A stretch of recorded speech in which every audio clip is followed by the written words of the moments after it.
Shalom Uvracha, nous sommes dans le mois d'Adar, nous approchons de la belle et grande fête qui s'appelle Purim. On pourrait dire même pour rire, parce que c'est une histoire qui nous fait rire, on est joyeux.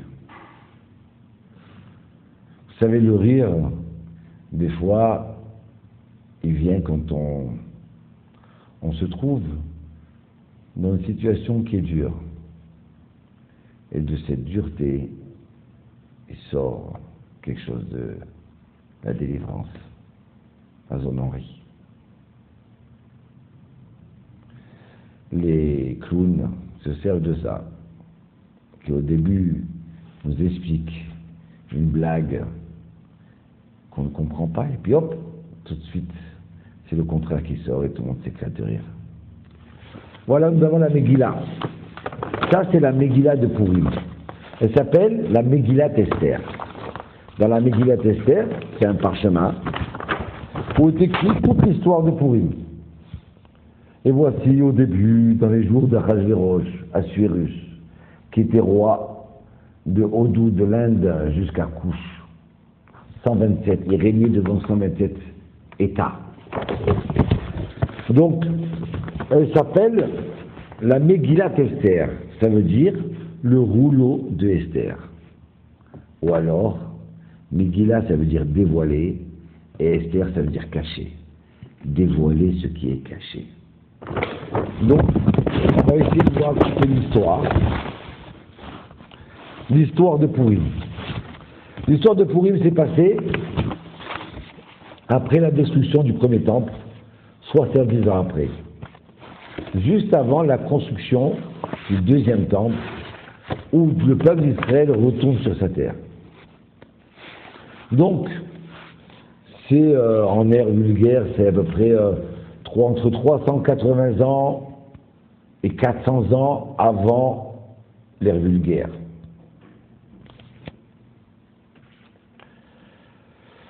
Pour nous, c'est à partir d'aujourd'hui, c'était à peu près à 2400 ans. Donc voilà.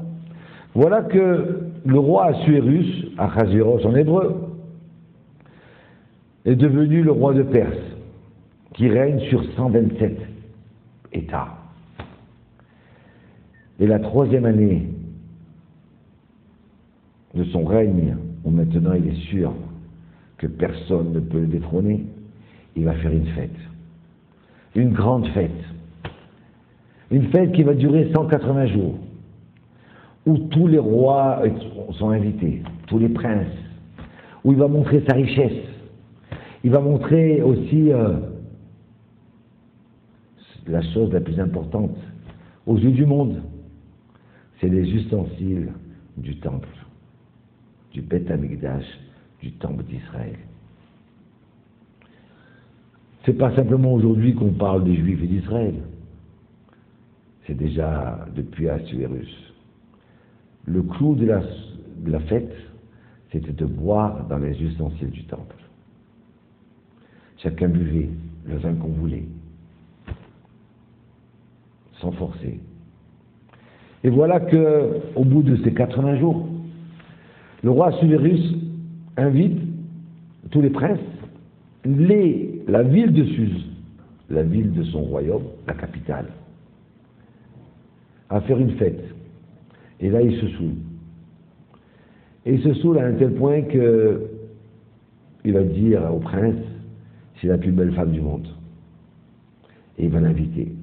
À l'époque, ils avaient encore des mœurs qui étaient propres. Et les fêtes se faisaient qu'entre hommes. Et les femmes, la reine Vashti, faisait la fête avec les femmes. Mais il était tellement sourd qu'il a dit voilà, il a demandé que Vashti vienne pour montrer sa beauté devant les princes. Et là, Vashti, à ce moment-là, refuse de se présenter en sachant que son mari est sourd, son roi.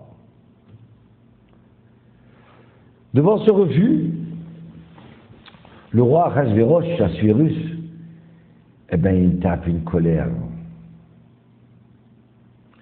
Et il redit ses conseillers, qu'est-ce qu'on fait?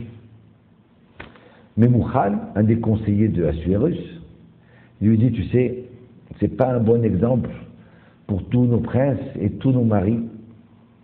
Tous les maris du monde entier vont dire, ah, si déjà la reine ne respecte pas son mari, le roi, donc nous aussi on n'a pas besoin de respecter nos maris. Donc il faut à tout prix la tuer. Et donc le roi Assuérus décide de tuer sa femme pour avoir été effronté et ne pas avoir écouté l'ordre du roi. Voilà la première partie de cette Megillah. Donc déjà, on apprend de là que c'est un dictateur où il ne faut pas trop s'amuser avec Assuérus. Il faut l'écouter au doigt et à l'œil. Et quand il se réveille de son vin qu'il avait bu, il commence à regretter Vashti. Il réunit comme ça, donc on lui dit, ben, on n'a pas de choisir une nouvelle femme. Donc alors, on publie dans tous les pays que le roi Assuérus va chercher sa nouvelle reine.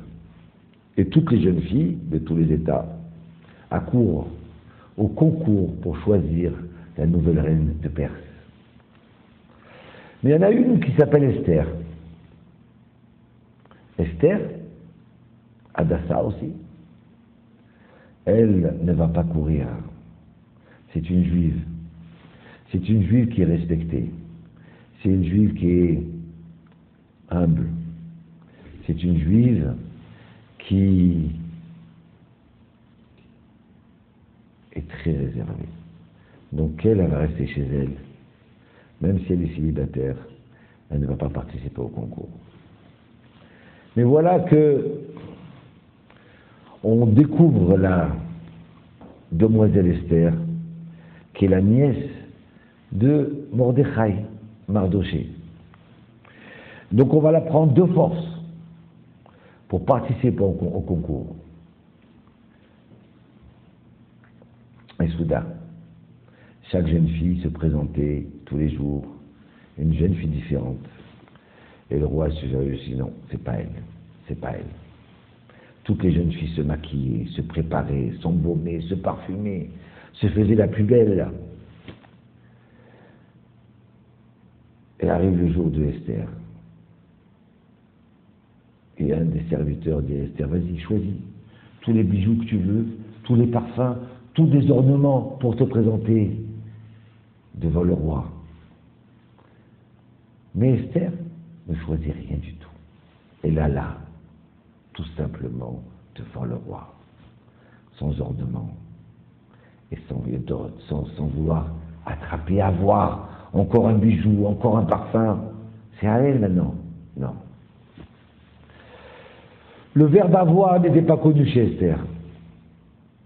Elle se présente devant Assuérus.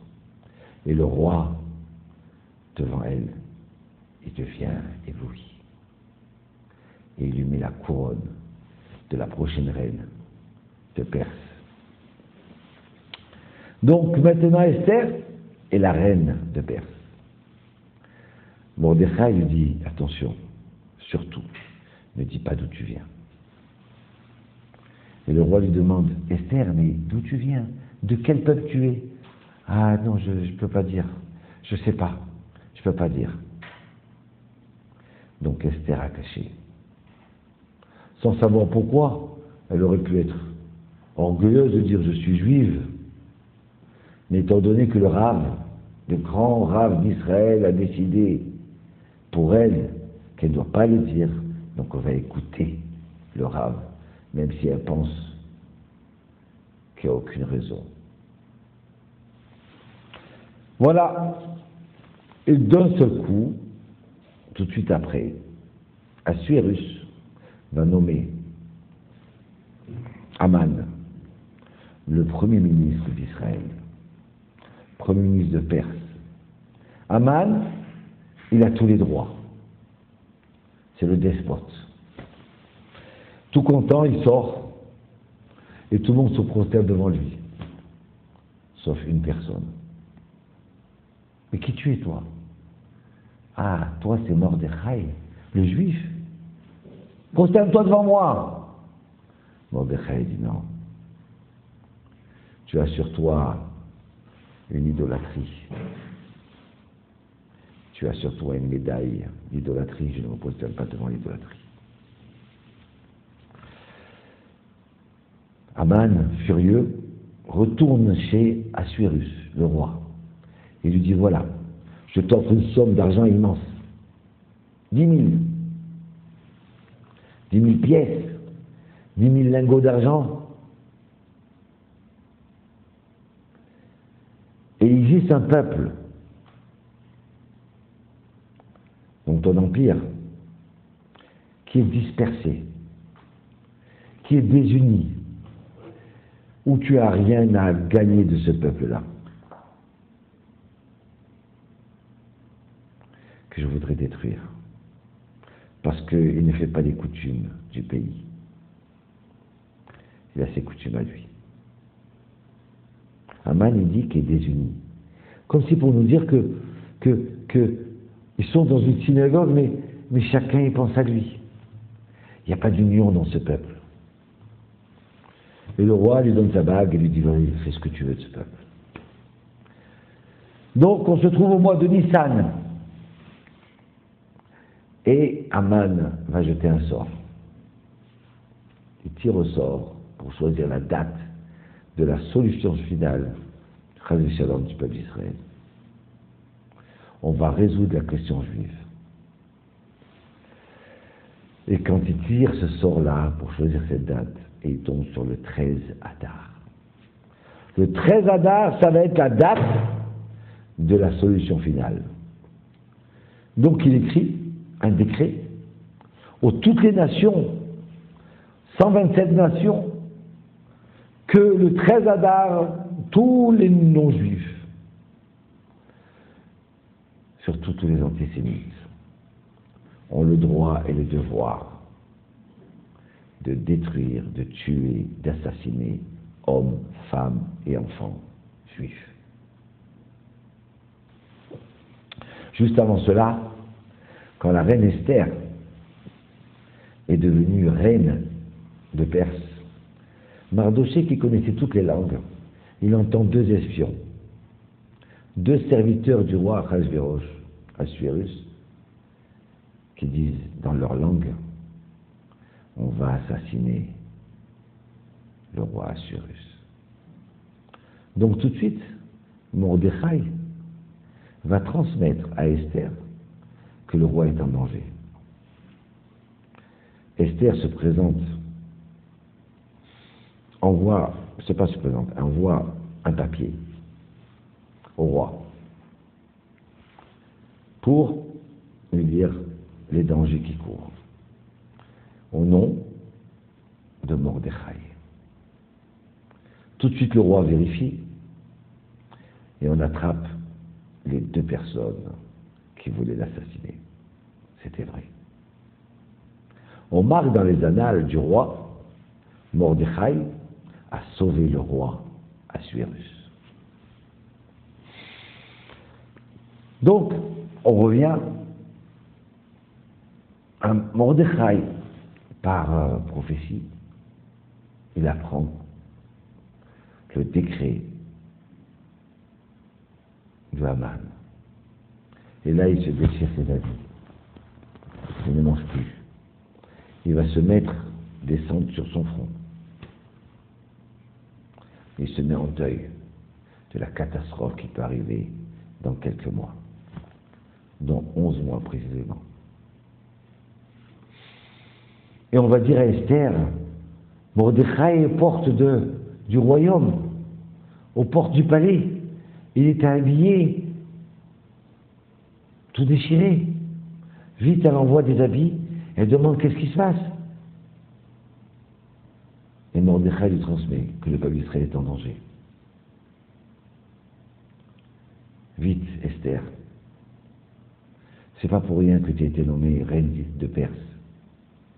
il faut que tu ailles rencontrer le roi Assuérus pour détourner le décret de Haman. Et là, Esther a dit non, c'est impossible. Ça fait déjà plusieurs temps que le roi ne m'a pas appelé. Il est peut-être fâché contre moi. Il est peut-être... et on n'a pas le droit de se présenter devant le roi sans qu'il nous ait demandé. Donc si je me présente devant le roi et qu'il est de mauvaise humeur, il peut me tuer comme il a tué Vashti. Mordechai lui dit, mais tu sais, tu veux pas aller. Il manque pas des solutions à Dieu pour délivrer le peuple d'Israël. Il y aura d'autres femmes Esther ou d'autres hommes qui vont sauver le peuple d'Israël. Mais toi, parce que tu n'as pas participé à cette histoire-là, parce que tu n'as pas voulu, tu as eu peur, ça sera honte pour toi et toute ta famille. Il y a des fois des gens qui deviennent riches, ils ne savent pas pourquoi. Mais c'est pour aider les autres. Il y a des gens qui deviennent à un poste spécial, alors qu'ils n'ont pas ni l'intelligence, ni le savoir-faire, mais ils sont là juste pour être au bon moment, pour sauver un juif, ou pour sauver la Torah d'Israël. Donc, Esther, elle comprend très bien le message. Et elle dit à Mordechai, d'accord, tu veux que je me sacrifie? Je suis prêt à me sacrifier. Mais à une condition. Tu vas dire au peuple d'Israël de s'unir, d'oublier leur querelle, de se réunir dans les synagogues, de prier et de jeûner. On est le premier jour de Pessah. Ils vont jeûner le premier jour de Pessah, ils ne vont pas faire 7 heures de Pessah. Non. Am Israël est en danger. Donc voilà, pendant 3 jours jeûne, tout le peuple d'Israël. Et le 3e jour, Esther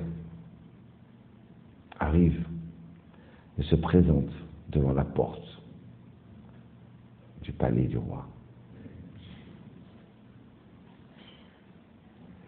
Et on vient dire au roi, Esther est là. Esther? Mais qu'est-ce qu'elle veut? Faites-la rentrer. Et Esther, elle va commencer à 3 jours de jeûne, elle est toute verte, toute maigre, elle n'a pas toute cette grâce autour d'elle, sur elle, toute sa beauté. Peut-être qu'elle va tout perdre. Mais aux yeux du roi Assuérus, il la voit avec toute la grâce, toute la présence divine sur elle. Et il lui présente son bâton. Et quand elle touche le bâton, là, elle sait qu'elle est acceptée. Que veux-tu, reine Esther? Je voudrais faire un repas demain soir, vous et Haman. D'accord? Il n'y a pas de problème. Et voilà que le soir, Haman arrive avec le roi chez Esther. Et ils font un repas. Et là, Esther, elle sent que c'est pas le moment. Elle sent que si elle va commencer à se dévoiler et à dire que le peuple d'Israël est en danger, c'est peut-être perdu. Elle sent pas la siyata d'Ishmaïa en hébreu. Elle sent pas l'aide du ciel. Donc elle va demander au roi de refaire un 2e repas le lendemain. Et là, le roi rentre chez lui et il essaie d'endormir. Il n'arrive pas à dormir. Mais qu'est-ce qui se passe? Pourquoi la reine, elle me redemande de venir manger avec elle et avec Haman? Peut-être qu'il y a un complot. Peut-être qu'on veut m'assassiner. Alors il a toutes sortes de doutes. Mais comment ça se fait qu'on m'a pas dit qu'on voulait m'assassiner? Comment ça se fait? Ah, peut-être que j'ai manqué à mes devoirs. On m'a déjà rendu service et j'ai pas payé ce service. Donc il demande d'ouvrir les annales. Et on lui dit, oui, voilà, par hasard, on est tombé sur une page.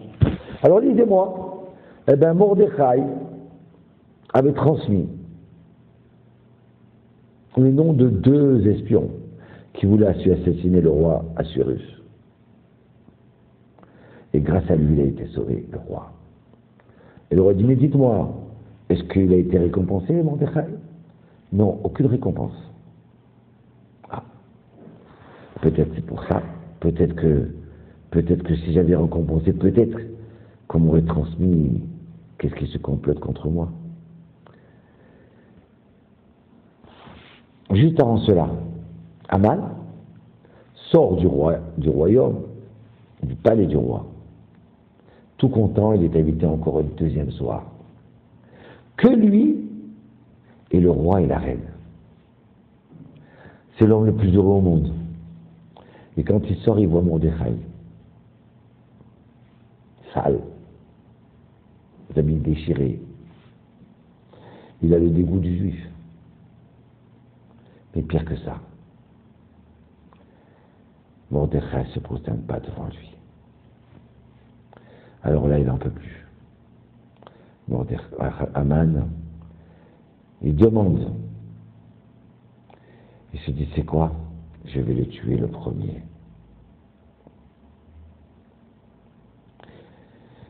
Et voilà que le matin, tôt le matin, il va se présenter devant le roi Assuérus pour lui demander de préparer une potence pour assassiner Mordechai. Qui est là? Dit le roi Assuérus, alors qu'il n'arrivait pas à dormir et qu'il venait d'entendre que Mordechai n'a pas été récompensé. Alors il dit, c'est Aman qui est là, faites-le rentrer. Dis-moi, Aman, qu'est-ce qu'il faudrait que je fasse pour récompenser une personne? Quelle récompense je pourrais donner à une personne que j'aime bien? Alors Aman dit, mais qui c'est qui peut aimer bien? Il n'y a que moi, avant tout. Alors il disait, monsieur le roi, il faudrait le mettre sur le cheval du roi, avec ses habits royaux, et le faire tourner dans toute la ville, et dire, voilà, et crier tout fort, voilà comment le roi aime récompenser l'homme qui mérite tous les honneurs. Alors le roi Assuérus lui dit, d'accord, alors tu vas vite aller chercher Mordechai, tu vas l'habiller, et tu vas lui mettre les habits royaux sur le cheval royal, et toi-même tu vas tourner dans toute la ville. Why? Honteux. Aman doit écouter à tout prix ce décret du roi. Et il rentre et il cherche où est Mordechai. Il ne le trouve pas. Et non. Vous savez pourquoi il ne le trouve pas? Jusqu'à qu'il arrive dans une grande pièce et il le voit étudier avec des centaines de milliers d'enfants et qui enseignaient la Torah. Mordechai, il s'assoit et il étudie avec les enfants. Parce que la solution de la délivrance se trouve chez les enfants. Et à ce moment-là, il va prendre vite Mordechai, le laver, l'habiller, et il va faire le tour. Comme ça, le roi récompense l'homme qu'il aime. Il rentre chez lui déjà tout honteux. Et c'est déjà le soir, il est invité au repas.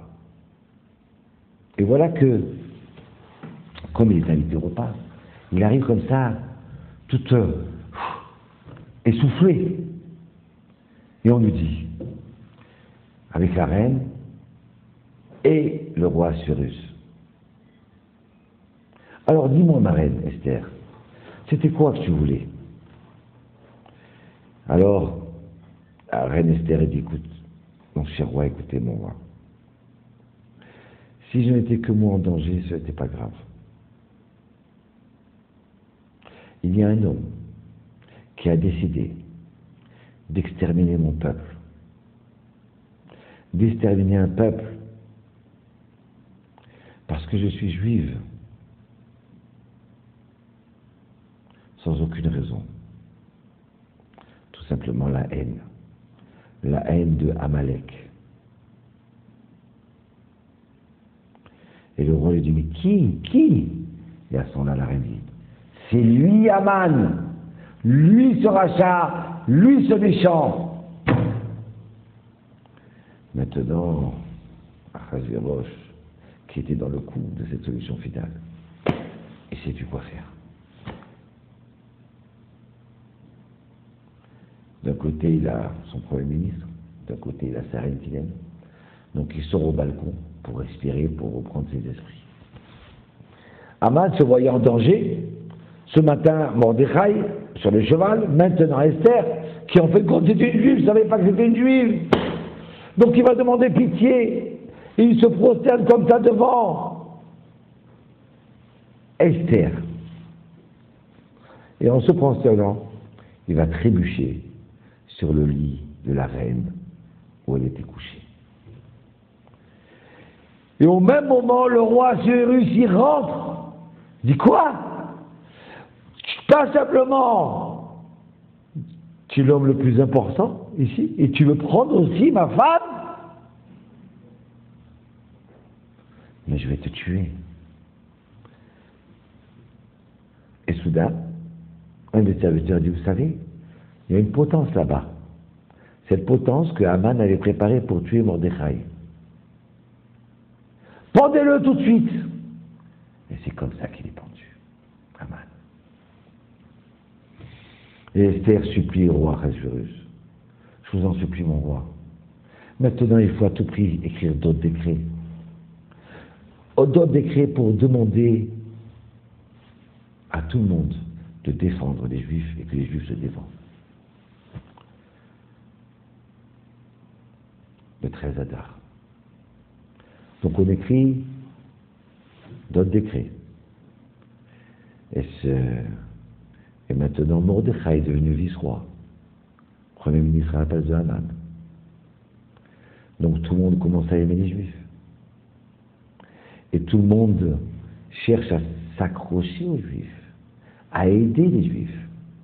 Et le 13 Adar arrivent tous les Juifs avec ses amis pour tuer tous les nazillons, tous les descendants de, tous les amis de Haman. Et là, on va tuer les 10 enfants de Haman. Ce qui est drôle, c'est que dans la Megillah, c'est marqué 2 fois. Une fois qu'ils ont été tués, Esther demande, mon roi, donnez-moi de tuer ces 10 enfants. Et ils ont gagné, Esther et Mordechai, et tous les peuples d'Israël. Le 13 Adar a été une réussite totale. Le 14 Adar, c'est la fête. Comme ça, Esther est écrit dans la Megillah. Voilà, je vous l'ai fait un peu raccourci. Hein? Voilà l'histoire. C'était une joie totale. Tout s'est transformé. Le 13 Adar, qui devait être un jour de deuil, c'est devenu le 13, le 14, le 15, des jours de joie. Il avait tiré au sort, mais c'était un sort contre lui. Mordechai, qui était en deuil, il est devenu Premier ministre. Tout se transforme, se dévoile les choses cachées de Esther. Au revoir. Shalom uvracha. Passez une bonne fête. Beaucoup de joie. La Yehudi Maïtaora, Besimcha, Besasson Beka. Et les Juifs, il y avait lumière et joie dans le peuple d'Israël. Shalom.